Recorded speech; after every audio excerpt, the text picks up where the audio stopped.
Sige na, oh, kamay-kamay. Gusto niya kasi dinodocument. Alam mo yung kakayahan ng ano mo, di ba? Oo.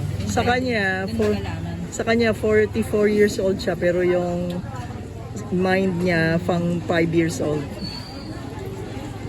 Pang 5 years old siya. Nalaman doon sa IQ. Ano yung sinasabi naman nilalagay nila kung ano yung equivalent.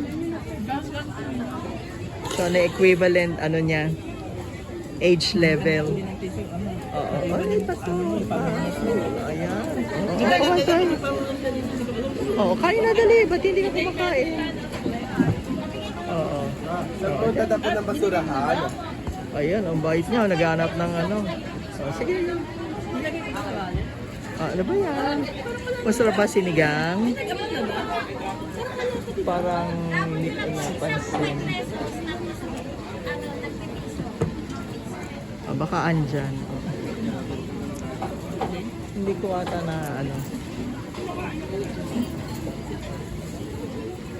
Di ba ya? Teka man.